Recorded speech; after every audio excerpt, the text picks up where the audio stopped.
नमस्कार मित्रांनो, रीड मराठी या चॅनलवर आपलं मनापासून स्वागत. आपण ऐकत आहोत कथारूप महाभारत. आजची आपली कथा आहे विवाह पाचांशी. द्रौपदी आणि कुंती यांना घेऊन पांडव द्रुपदाच्या राजवाड्यात पोचले. द्रुपदाने त्यांचे उत्तेजित मनाने आणि मोठ्या आनंदाने स्वागत केले. द्रौपदीने कुंतीचा हात धरून तिला अंतपुरात नात्याच्या इतर स्त्रियांची गाठभेट करून देण्यासाठी नेले. द्रुपदाने पांडवांना बसण्यासाठी उंची आसने दिली. राजाने केलेल्या स्वागताच्या ऐश्वर्याने जराही दिपून न जाता ते ब्राह्मण ज्या सहजतेने वागत होते त्यावरून त्यांना राजवाड्याच्या वातावरणाचा परिचय असणार असा तर्क द्रुपदाने केला. राजवाड्यातल्या अनेक दालनांवरून जाताना जिथे शस्त्रे ठेवलेली होती त्याच दालनासमोर ते थांबले. शस्त्रांचा उत्तम परिचय असल्याप्रमाणे त्यांचे डोळे चमकले. ही गोष्टही द्रुपदाच्या लक्षात आली. चित्त्यासारखी पावले टाकीत चालणाऱ्या त्यांच्याकडे पाहून द्रुपद राजाची खात्री पटली की हे ब्राह्मण म्हणजे पांडवच आहेत. ते सगळे आसनस्थ झाल्यानंतर द्रुपद म्हणाला, तुम्ही कोण आहात हे आम्हाला माहीत नाही. तुम्ही सगळेजण शूर आहात, या पलीकडे आम्हाला काहीच ठाऊक नाही. कृपा करून तुम्ही कोण आहात हे आम्हाला सांगा. सुरक्षितपणे प्रकट होण्याची आता वेळ आलेली आहे याची जाणीव युधिष्ठिराला झाली. तो द्रुपदाला म्हणाला, काळजी करू नका. आम्ही ब्राह्मण नाही. कुरु घराण्यातल्या पंडूचे आम्ही पुत्र आहोत. क्षत्रिय आहोत. आम्ही 5 भाऊ. मी सर्वात ज्येष्ठ. माझं नाव युधिष्ठिर. हा भीम. तुझी कन्या द्रौपदी हिचं स्वयंवर ज्यानं जिंकलं तो हा अर्जुन. हे दोघं नकुल आणि सहदेव. ते माद्रीचे पुत्र. तुमची कन्या कमळांचा एक तलाव सोडून कमळांच्या दुसऱ्या तलावात प्रवेश करते आहे. आमच्या घरी ती सुखी असेल. आनंदामुळे द्रुपदाच्या तोंडून शब्द फुटेना. दृष्टद्युम्न धावतच भीमाकडे गेला आणि त्याने भीमाला आलिंगन दिले. आपल्या भावना आवरून द्रुपद म्हणाला, मी आनंदात अगदी बुडून गेलो आहे. काय बोलावं हेच मला कळत नाही. तुम्ही लाक्षागृहातून कसे बाहेर पडलात आणि इतके दिवस तुम्ही काय करीत होता ते मला सांगा. अनेक प्रसंगांना आपण कसे तोंड दिले याची सविस्तर हकीकत युधिष्ठिराने द्रुपदाला सांगितली. द्रुपदाने त्याला आपले राज्य देऊ केले आणि तो म्हणाला, तुम्ही आता कौरवांची भीती बाळगण्याचं मुळीच कारण नाही. आम्ही इथं सर्वजण तुम्हाला मदत करू. अशा अनेक गोष्टी बोलून झाल्यावर द्रुपद म्हणाला, अर्जुनाबरोबर माझ्या मुलीच्या लग्नाची आता वेळ न घालवता आपण तयारी केली पाहिजे. हे ऐकून युधिष्ठिर म्हणाला, मी पंडूचा ज्येष्ठ पुत्र आहे. माझं लग्न आधी झालं पाहिजे. हे ऐकल्यावर द्रुपद म्हणाला, तसं असेल तर तू माझ्या मुलीशी लग्न कर. माझा जावई म्हणून मी तुझा स्वीकार आनंदानं करीन. युधिष्ठिराने स्मित केले आणि तो म्हणाला, मी काय सांगणार आहे ते ऐकून संतप्त होऊ नका. आम्ही 5ही पांडव तुमच्या मुलीशी लग्न करू. ती 5 पांडवांची पत्नी होईल. युधिष्ठिराचे हे बोलणे ऐकून द्रुपद अत्यंत अस्वस्थ झाला. सामर्थ्यवान पांडवांना दुखवण्याची त्याची मुळीच इच्छा नव्हती. पण 5 पांडवांची एकच पत्नी ही गोष्टच धर्माच्या विरुद्ध होती. द्रुपद युधिष्ठिराला म्हणाला, हे अशक्य आहे. पुरुषानं एकाहून अधिक बायकांशी लग्न करण्यास धर्माची संमती आहे. पण स्त्रीनं पती म्हणून एकाशीच लग्न केलं पाहिजे. आपल्या पूर्वजांनी असाच धर्मनियम सांगितला आहे आणि म्हणूनच तुझ्या प्रस्तावाचा स्वीकार मी कसा करावा हे मला कळत नाही. तुझा प्रस्ताव चुकीचा आहे, अनैतिक आहे. हे ऐकून युधिष्ठिर म्हणाला, तुमचं दुःख मी समजू शकतो. तुम्ही म्हणता ते बरोबर आहे. स्त्रीनं एकाहून अधिक पती करणं हे परंपरेला मान्य नाही. पण आमची गोष्ट वेगळी आहे. आम्ही 5 भावांनी आजवर जे मिळालं त्याची आमच्यात समभाग वाटणी करून घेतली आहे. आम्ही नेहमी एकत्र राहिलो आहोत. कोणीही आमच्यामध्ये येऊ शकत नाही किंवा आम्हाला एकमेकांपासून दूर करू शकत नाही. आमची आई आहे. ती कधी चुकीचा शब्द बोललेली नाही. तुमच्या मुलीला घेऊन आम्ही घरी गेलो तेव्हा आमची आई म्हणाली, तुम्हाला मिळालेली भिक्षा तुम्ही वाटून घ्या. जरी सर्व धर्मशास्त्र एकत्र केली तरी त्यांच्याहूनही आम्हाला आमची आई श्रेष्ठ वाटते. आता हे लग्न चुकीचं आहे असं कोणी म्हणेल तर त्याला आमचं उत्तर आहे ते असं की एकाहून अधिक ऋषींनी एकाच स्त्रीचा पत्नी म्हणून स्वीकार केल्याचं आम्ही ऐकलं आहे. जटिल ऋषींच्या कन्येचे 7 पती होते अशी आणखीही उदाहरणं देता येतील. आम्ही सुचवलेला प्रस्ताव धर्माविरुद्ध आहे असं मला वाटत नाही. मी किंवा माझ्या आईनं चुकीच्या विचाराला कधीही थारा दिलेला नाही. तेव्हा आम्ही जे करतो आहोत ते योग्यच आहे याची तू खात्री बाळग. युधिष्ठिराने केलेल्या या समर्थनाने द्रुपदाचे समाधान मुळीच झाले नाही. काय करावे हेच त्याला कळेना. इतक्या तिथे व्यासांचे आगमन झाले. आता जी कोंडी निर्माण झाली होती तिच्यातून बाहेर पडण्याचा मार्ग व्यास आपल्याला दाखवतील असे त्यांना वाटले. द्रुपदाने मोठ्या आदराने व्यासांचे स्वागत केले. या थोर माणसाच्या आगमनाने आपला गौरव झाला आहे असेच द्रुपदाला वाटले. व्यास म्हणजे मूर्तिमंत प्रज्ञा, व्यास म्हणजे मनुष्य रूपातील सद्गुण. ते सगळे स्थानापन्न झाल्यानंतर द्रुपदाने व्यासांना आपली अडचण सांगितली. व्यासांनी स्मित करून द्रुपदाकडे पाहिले आणि ते म्हणाले, याच कारणासाठी मी इथं आलो. या विषयावर तुमची काय मतं आहेत ती आधी मला ऐकू द्या. व्यासांनी द्रुपदाने सांगितलेली सगळी मते ऐकून घेतली आणि ते म्हणाले, द्रुपद जे म्हणतो ते खरं आहे, यात शंकाच नाही. स्त्रीनं एकाहून अधिक पतींशी विवाह करण्याची पद्धत आता मागे पडली आहे, पण पूर्वीच्या काळात तसं होत असे. अशा विवाहाला देवांचीही मान्यता आहे. गेल्या जन्मी द्रौपदीनं भगवान शंकराची प्रार्थना केली होती आणि पुढल्या जन्मी तुला 5 पती मिळतील असा वर तिला भगवान शंकरांनी दिला होता. हे असं का, या बुरख्यात असलेले रहस्य मला ठाऊक आहे, पण ते तुम्हाला सांगण्याची मला परवानगी नाही. तुम्ही माझ्यावर विश्वास ठेवा. द्रुपदा, तू लग्न करायला संमती दिलीस तर तू अधर्माचरण केलंस असं मुळीच नाही. व्यासांच्या या बोलण्याने द्रुपदाचे समाधान झाले, कारण व्यासांसारख्या महात्म्याची आणि या जगावेगळ्या लग्नाला संमती मिळाली होती. एका स्त्रीशी लग्न करणारे 5 पती या विवाहाला द्रुपदाने संमती दिली. रोहिणीची चंद्राशी युती झाली होती. अशा शुभ मुहूर्तावर द्रुपदाने 5 पांडवांशी आपली कन्या द्रौपदी हिचे लग्न करून दिले. कौरवांची भीती बाळगण्याचे आता पांडवांना कारण उरले नव्हते. राजा द्रुपद आणि त्याचा तेजस्वी पुत्र दृष्टद्युम्न आता त्यांच्या पाठीशी उभे होते. याशिवाय कृष्णाच्या नेतृत्वाखाली असलेल्या वृष्णींचाही त्यांना पाठिंबा होता. पांडवांना आता कसलीच काळजी उरली नव्हती. राजा द्रुपदाच्या कांपिल्य नगरात त्यांचे दिवस सुखाने चालले होते. नमस्कार मित्रांनो, मी आहे संगीता. आपण ऐकत आहोत कथारूप महाभारत. कथा आवडत असतील तर चॅनलला नक्की सबस्क्राईब करा. आपली पुढची कथा आहे कौरवांचा जळफळाट. पांडव जिवंत आहेत. ते सामर्थ्यवान राजा द्रुपद याचे जावई झाले आहेत. ब्राह्मणाचा वेश घेतलेल्या अर्जुनाने स्वयंवरात द्रौपदीला जिंकले आहे. या बातम्या वनव्यासारख्या पसरल्या. याचा कौरवांवर कोणता परिणाम झाला याची सहज कल्पना करता येईल. या सर्व बातम्या कौरवांना भयकारक होत्या. शकुनी संतप्त झाले होते. भीमाला कौरवांनी सापांकडून चावायला लावून नदीत फेकले आणि तरीसुद्धा त्यातून तो वाचला. याहूनही वारणावताला असताना पांडव वाचले ही गोष्ट अधिक आश्चर्यकारक होती. कौरवांनी पांडवांना आव्हान देऊन त्यांच्याशी युद्ध करावे अशी शकुनींची सूचना होती. असे करणे राजकीय चातुर्याचे ठरणार नाही असे काही वडीलधाऱ्या मंडळींचे मत होते. ते म्हणाले, आजवर होते तसे पांडव आता असहाय्य राहिलेले नाहीत. द्रुपद, दृष्टद्युम्न, कृष्ण, बलराम आणि वृष्णींचं सगळं घराणं आता त्यांच्या पाठीशी उभा आहे. तेव्हा आता त्यांच्याशी जुळवून घेणंच योग्य ठरेल.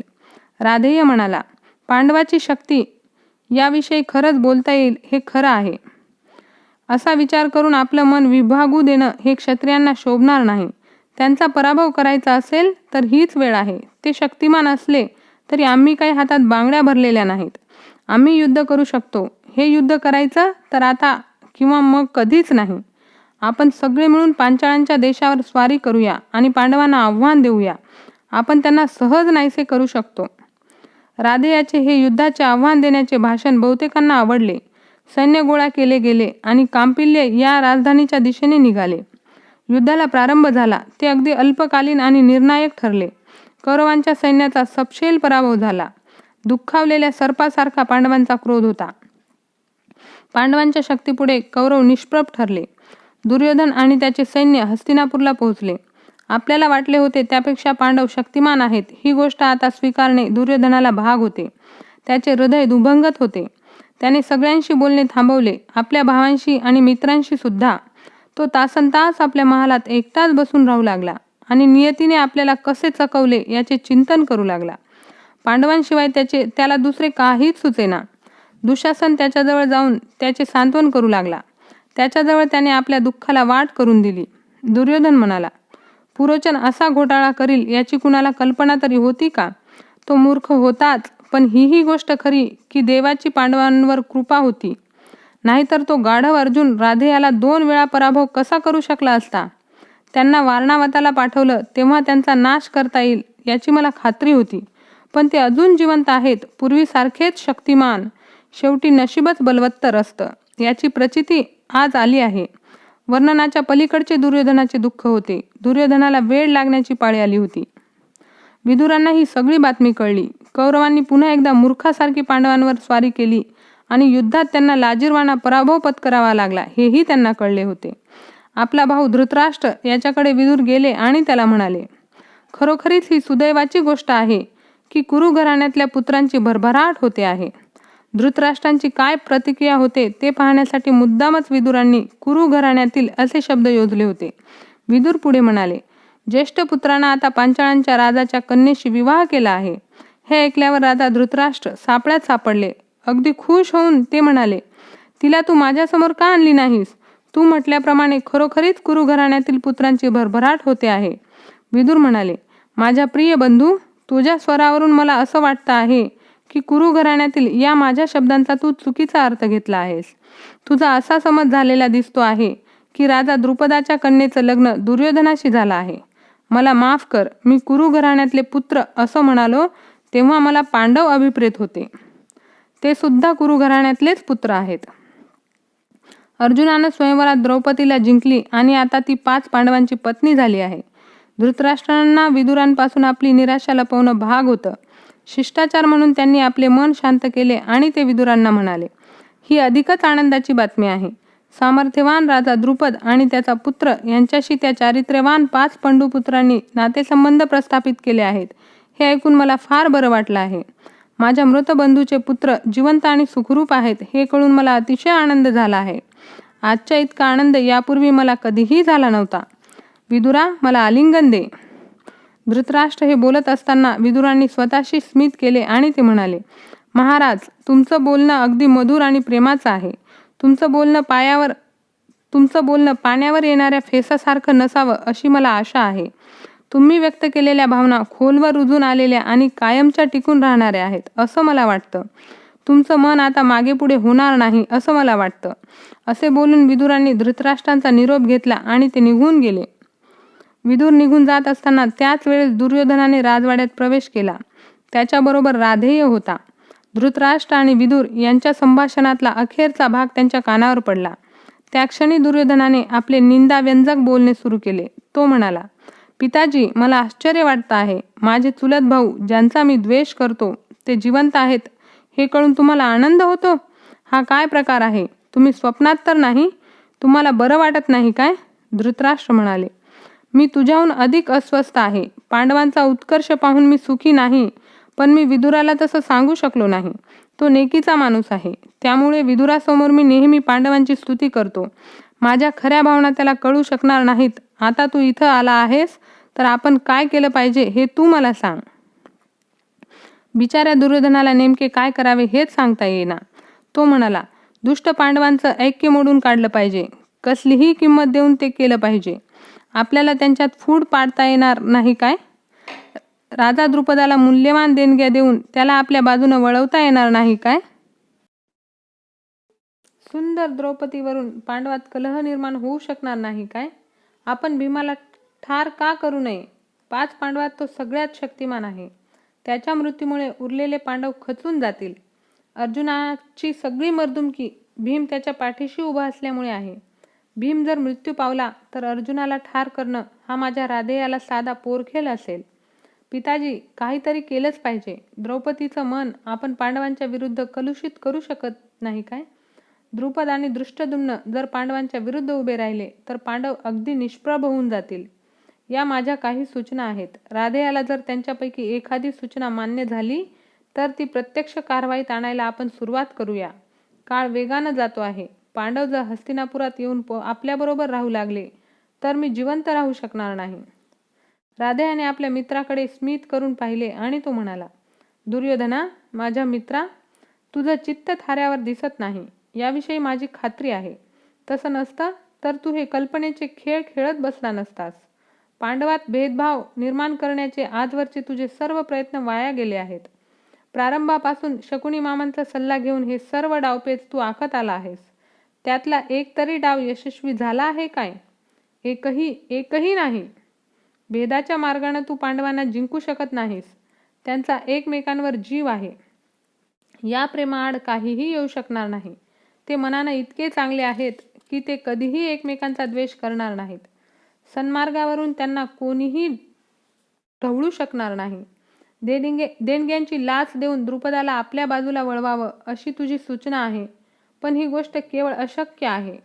नेकीचा माणूस म्हणून द्रुपद राजा प्रसिद्ध आहे. त्याची कन्या द्रौपदी हिलाही जिंकणं शक्य नाही.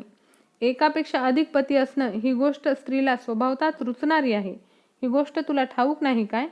द्रौपदीला तर 5 पती आहेत. आपल्या पतींविषयी तिच्या मनात द्वेष निर्माण करणं शक्य नाही. भीमाचा वध तू करू शकला नाहीस. यापूर्वी त्याला ठार मारण्याचे तू केलेले प्रयत्न वाया गेले आहेत. तेव्हा पांडवांविरुद्ध तू लढाईला उभं राहावंस असाच माझा तुला सल्ला आहे. मूर्ख डावपेचांच्या नादी आपण का लागावं? आपण त्यांना युद्धाचं आव्हान देऊया. जसे दिवस उलटतील तसे पांडव अधिकाधिक समर्थ बनतील. त्यांच्याशी युद्ध करून आपण त्यांचा अडथळा दूर केला पाहिजे. जितक्या लवकर आपण हे करू ते श्रेयस्कर. युद्ध हा एकच सन्माननीय मार्ग दिसतो. हे विशाल जग लांडग्या लबाड्या करून नव्हे तर पराक्रमानं आपल्या बाजूला वळवता येईल. तुझ्यासारख्या उमद्या राजपुत्रानं बायकी आणि भेकट डावपेचांचा अवलंब करावा हे योग्य नव्हे. तू क्षत्रिय आहेस. तुझ्या बाजूनं उभे आहेत आम्ही सर्व. आमचा जीवही द्यायला तयार आहोत. भविष्य काळात राजाची आदरणीय स्मृती त्याच्या शौर्याच्या स्मरणाच्या रूपानं मागे उरते. साम दाम भेद हे उपाय परिणामकारक ठरलेले नाहीत. आता तू चौथा उपाय जो दंड आहे तो अंगीकारावस असं मला वाटतं. तू पांडवांना युद्धाचं आव्हान दे आणि त्यानंतर शौर्यानं जिंकलेल्या तुझ्या राज्याचा तू उपभोग घे. तुझा मामा शकुनी याला शोभणाऱ्या वाकुड्या विचारांचा आश्रय तू करू नकोस. हे मार्ग तुला खालच्या पातळीवर नेणारे आहेत. तू कोणाच्याही मागून जायला चटकन तयार होतोस. तू माझ्या मागून ये. जातिवंत क्षत्रिय ज्या सन्माननीय मार्गाने गेले आहेत त्या मार्गाने मी तुला नेईन. माझ्या मित्रा, युद्धाला तयार हो. माझ्या प्रिय मित्रा, तू भविष्य काळात लोकांकडून कमी लेखला जावास हे मला नको आहे. राधेयाचे हे बोलणे ऐकून धृतराष्ट्र प्रसन्न झाले. ते म्हणाले, तुझ्यासारखा वीर पुरुषच असे बोलू शकतो. याहून वेगळा विचार तू करूच शकत नाहीस. पण राजवाड्याच्या मोठ्या सभागृहात आज एक मोठी सभा होणार आहे. भीष्म, द्रोण आणि कुरु घराण्यातले सर्व ज्येष्ठ पुरुष कौरव पांडवांच्या भविष्यावर चर्चा करणार आहेत. तू केलेल्या सूचना त्यांना आवडतील अशी मला आशा वाटते, पण ते त्यांना पाठिंबा देतील असं मला वाटत नाही. आपण सभागृहात जाऊ आणि काय निर्णय घेतले जातात ते पाहू. ते तिघेही शांतपणे सभागृहाकडे जायला